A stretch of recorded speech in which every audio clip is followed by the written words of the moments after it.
Hello students, this is Sagarika Mohanty. Welcome to statistics classes. Today we will discuss a new chapter and the chapter name is 4 and the topic is organization of data. This is your second stage of the statistical study. So first collecting the data, then the second stage is organization of data. Organization of data basically based on the classification of data. So the meaning of classification is the process of arranging the data in a sequence or a groups according to their common characteristics and separating them into different but related parts. So basically classification means arranging the data in a sequence or a group form. The objective of classification of data is first is to simplify the contents of the mass data. Second is to explain the similarity and dissimilarity of the data. Third is to facilitate the comparison, to study the relationship, to prepare the data for the tabulation, and the last object is to present the mental picture. Is methods of classification. Thus, the method of classification categorized into 4 categories. One is geographical classification, chronological classification, qualitative classification, and last is quantitative classification. So first is geographical classification. These classifications are based on according to the area or geographical location. The example related to the geographical classification is here the population of 5 states in India are given, that is state from Odisha, Gujarat, UP, Bihar, MP, etc. And here there is a population given. So here the classification is based on according to the geographical location. The next is chronological classification. Chronological classification is based on according to the time. So this is also known as temporal classification.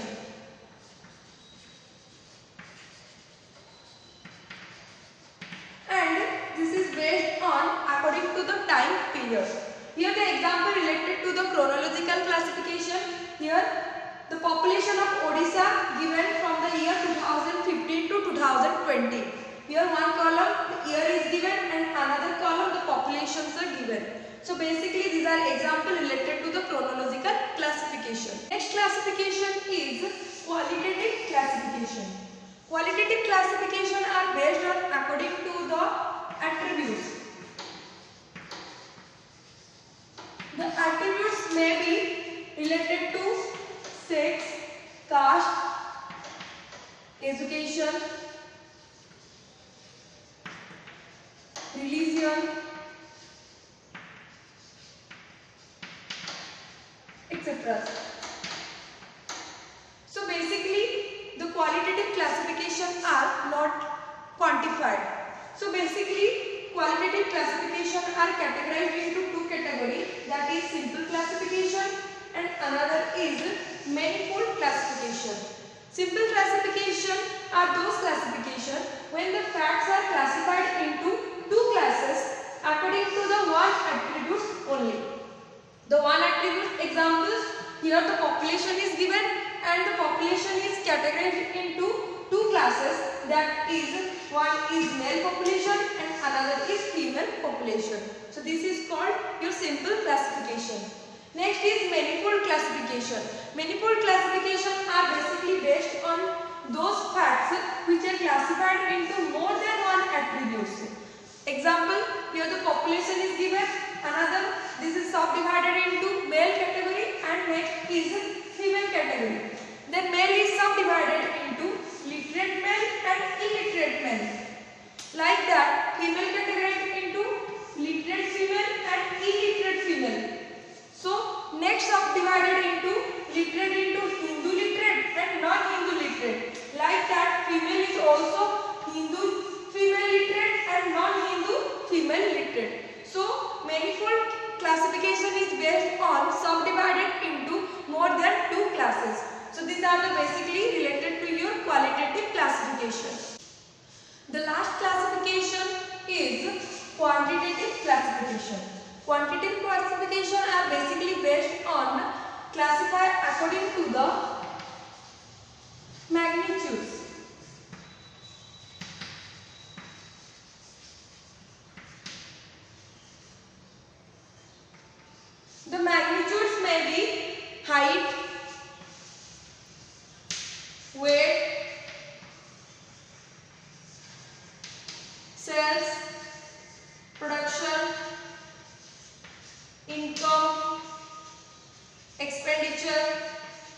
etc.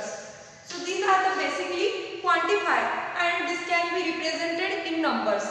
So this is example related to the quantitative classification. Here age in year are given from 10 years to 18 years and another number of students are given.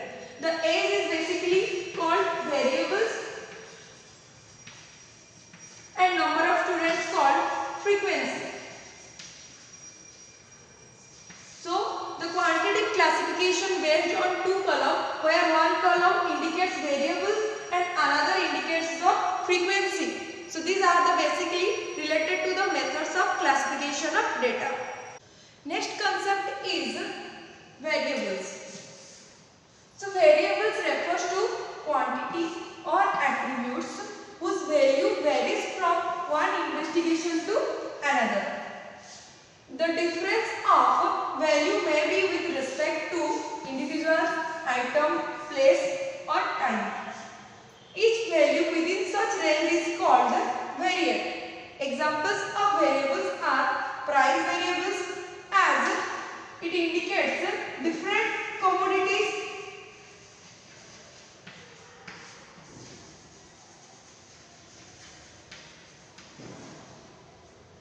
That means price variable as different commodities are different. Another example may be age variables as different students. Varies like that. Other examples are related to height of students, weight or income, wages, etc. So basically variables are based on quantity or attributes which are varies according to the situation or according to the different attributes. And the variables can be categorized into two categories, that is one is continuous variable and another is discrete variable.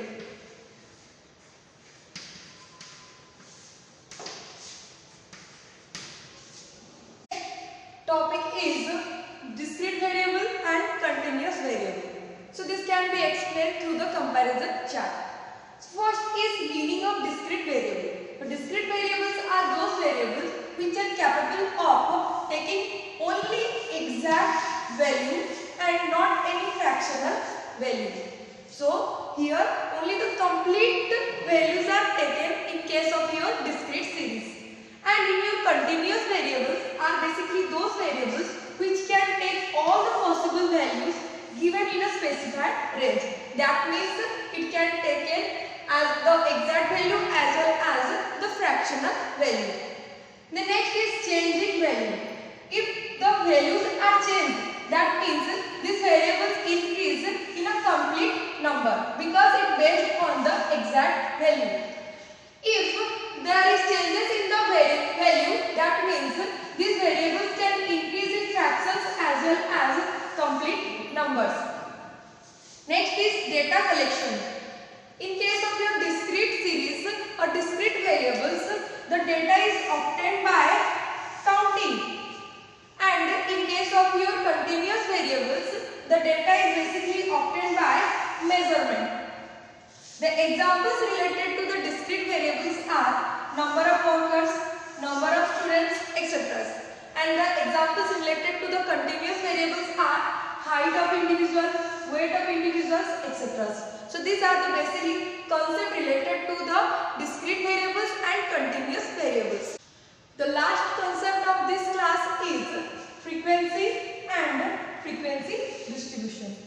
So frequency means it refers to the number of times a given value appears in a distribution. It is known as frequency.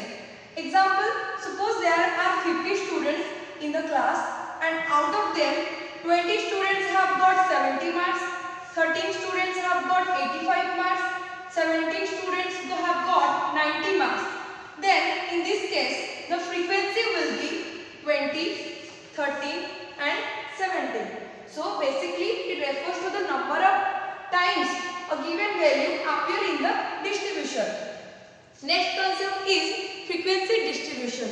So frequency distribution is, it refers to a table which the frequency and the associated values of the variables are written side by side is known as frequency distribution. That means it represented in frequency with their associated value. The example related to the frequency distribution is like this. Here marks are given and number of students are given. Mark is related to the variables and number of students is called frequency. So here the mark is from 10 to 20, 20 to 30, 30 to 40, 40 to 50, and the number of students are basically 10, 20, 30, 40, and these are frequency. So these are the basically the number of items given values which is appear in the distribution. So this is all about our today's lesson. Hope you guys understand this topic. Thank you for watching.